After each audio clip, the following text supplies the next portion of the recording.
날씨가 조금은 풀린 것 같습니다. 오늘 하루도 하나님의 동행하심 가운데 하늘의 평안과 기쁨이 충만한 복된 한날이 되시기를 바랍니다. 오늘 함께 읽은 이 창세기 4장의 말씀을 통해서 우리는 죄라는 것이 얼마나 위험하고 우리 삶의 불행한 결과를 초래하는 것인지 다시금 깨닫게 됩니다. 죄는 하나님의 뜻에 반하는 것이죠. 단순히 도덕적, 윤리적 차원의 죄만을 말하는 것이 아닙니다. 이 죄는 하나님과의 관계를 멀리하고 무너뜨릴 뿐만 아니라 사람들 사이의 관계도 다 무너뜨리는 것을 오늘 말씀을 통해서 보여줍니다. 오늘 창세기 4장 본문에서 가장 먼저 등장하고 있는 가인과 아벨의 이야기는 심지어 하나님을 예배하는 그 자리에서도 죄로 인해서 가장 가까워야 할 가족 간의 관계도 무너질 수 있음을 여실히 보여줍니다. 이러한 불황의 시작이 어디에서부터 비롯되었는가? 아담과 하와의 불순종으로 인한 죄로부터였습니다. 그 이후에 죄는 가족과 공동체 안에서 급속히 퍼져나가는 것을 보여줍니다. 가인은 아우 아벨을 시기해서 그를 죽이게 되죠. 인류 역사의 최초의 살인자가 됩니다. 그런데 그 이유가 무엇이었는가? 오늘 말씀에 보면 하나님께 드린 예배 때문이었다. 여러분, 얼마나 아이러니하는 겁니까? 그러한 예배라면 차라리 예배 드리지 않았던 것이 더 나은 거 아닙니까? 여러분, 이 말씀을 통해서 우리도 그러할 수 있다는 것을 늘 경계해야 됩니다. 내가 기준이 아니라 하나님께서 기뻐하시는 예배를 드려야 된다는 거예요. 그렇지 않으면 가인처럼 우리도 예배가 도리어 죄를 짓게 하는 그러한 시간과 자리가 될 수 있다는 거예요.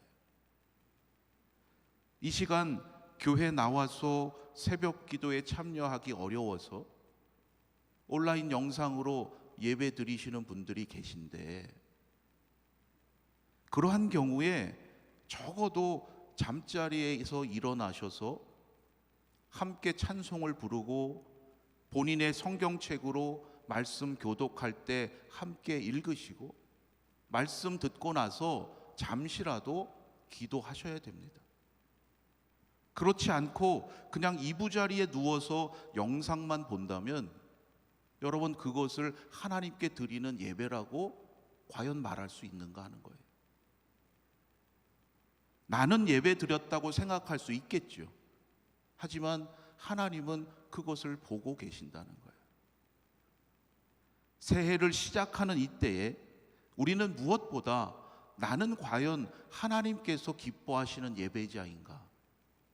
우리는 이것을 점검할 수 있어야 합니다. 하나님은 아벨과 그의 제물을 받으셨지만 가인과 그의 제물은 받지 않으셨습니다. 여기서 제물보다 그 제물을 드린 사람의 이름이 앞서 나오고 있죠. 여기에 중요한 의미가 있습니다. 하나님의 관심이 어디에 있는가? 눈에 보이는 그의 제물이 아니라 눈에 보이지 않는 그 사람, 마음, 그 중심에 있다는 거예요.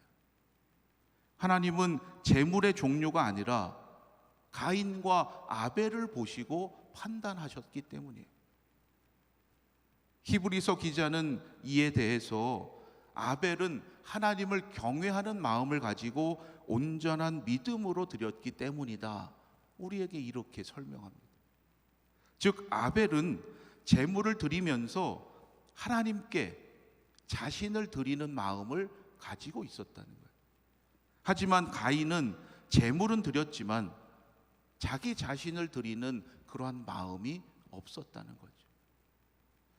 여러분, 예배를 드릴 때마다 하나님께서 정말 나의 인생의 주인 되심을 고백하시고 나의 모든 삶을 드리는 마음으로 하나님께 예물을 드리는 그러한 예배자가 되시길 바랍니다.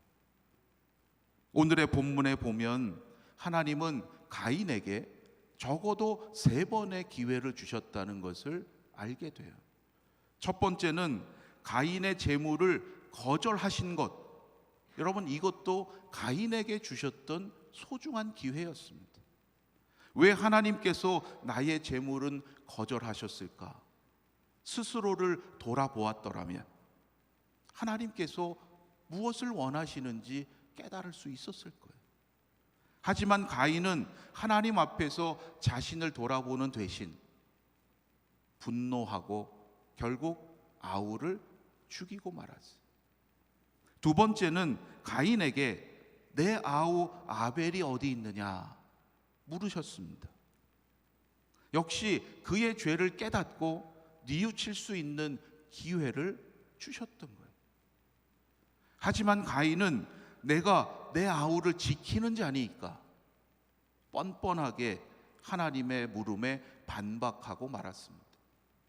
세 번째는 징계의 벌을 두려워하는 가인에게 하나님께서 끝까지 그래도 보호해 주실 것이라는 표식을 주셨어요. 가인이 만나는 모든 사람에게서 죽임을 면하도록까지 하나님은 약속해 주셨던 거죠. 그러함에도 가인은 하나님께 감사하지 못하고 스스로 하나님을 떠나고 맙니다. 여러분, 하나님께서 가인을 내쫓으신 것이 아닙니다. 오늘 말씀을 잘 읽어보면 죄를 짓고 징계의 벌을 받은 가인이 뉘우치지 않고 하나님께로 돌아오지 않고 결국 스스로 하나님을 떠났음을 알게 돼요. 여러분, 하나님을 떠난 사람이 스스로 무엇을 할 수 있겠습니까? 하나님을 떠난 죄인이 무엇을 할 수 있겠어요? 오늘 말씀은 가인과 그의 후손이 사람의 눈으로 보기에는 도시 문명을 건설하고 발전시켰다 말할 수 있지만 그것은 영적으로 결국 하나님을 더 멀리 떠난 것이고 죄로 인해 더 깊이 타락해 갔다는 것을 보여주고 있는 거예요. 살인자에서 살인자로 연결되는 이 안타깝고 섬뜩한 이야기가 가인의 후손 이야기에 이어지고 있는 거예요. 하지만 창세기 4장에는 이 가인의 후손 이야기만 있는 것이 아니죠. 하나님은 아담과 하와에게 셋을 주십니다. 아벨을 대신해서 셋을 주셔서 희망의 역사를 다시 시작해 가십니다. 그리고 아벨 대신 주신 그 셋의 후손 에노스의 시대에 여호와의 이름을 부르며 예배드리게 하셨다. 하나님께서 무엇을 원하시는지를 다시금 깨닫게 하셨다는 거예요. 여러분, 하나님은 오늘도 하나님께서 기뻐하시는 예배자를 찾으셔서 그를 통해 새로운 희망의 역사를 다시 이루어가게 하시는 줄로 믿습니다. 바라기는 올 한 해도 여러분 날마다 말씀과 기도로 시작하셔서 하나님께서 기뻐하시는 믿음의 예배자가 되시기를 바랍니다.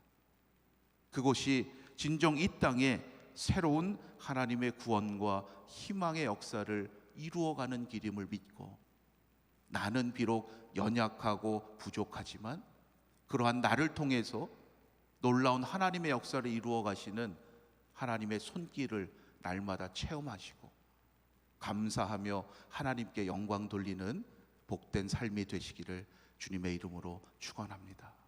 기도드리겠습니다.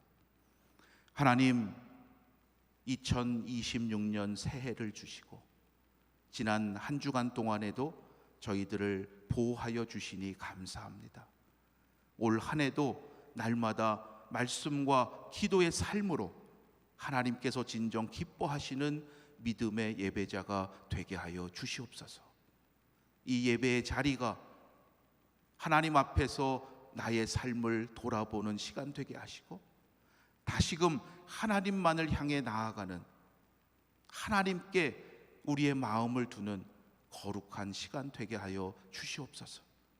하나님께서 우리 아연의 성도들을 통해서 새로운 희망과 구원의 역사를 이루어 가실 줄로 믿습니다. 그 믿음 가지고 하나님께서 보내시는 삶의 자리에서 성령의 능력으로 하나님의 맡기신 사명 넉넉히 감당케 하여 주시옵소서.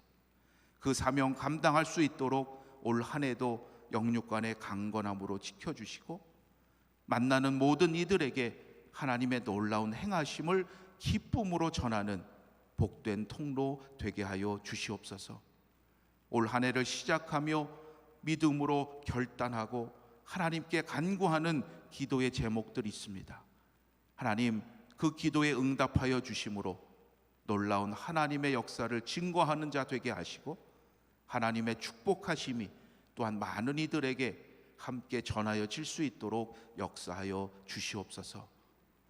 올 한 해 무엇보다 마음을 같이하여 모이기에 힘쓰는 우리 아연 공동체 되기를 원합니다. 무엇을 위해 모여야 하는지 잊지 않게 하시고, 그 거룩한 사명을 합력하여 감당해 갈 때 날로 구원받는 자를 더하시는 하나님의 놀라우신 은총이 우리 가운데 증거되게 하여 주시옵소서.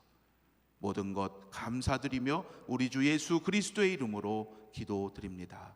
아멘. 하늘에 계신 우리 아버지여, 이름이 거룩히 여김을 받으시오며 나라가 임하시오며 뜻이 하늘에서 이루어진 것 같이 땅에서도 이루어지이다.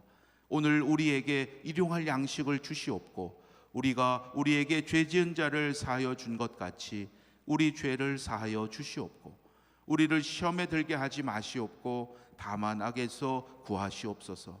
나라와 권세와 영광이 아버지께 영원히 있사옵나이다. 아멘.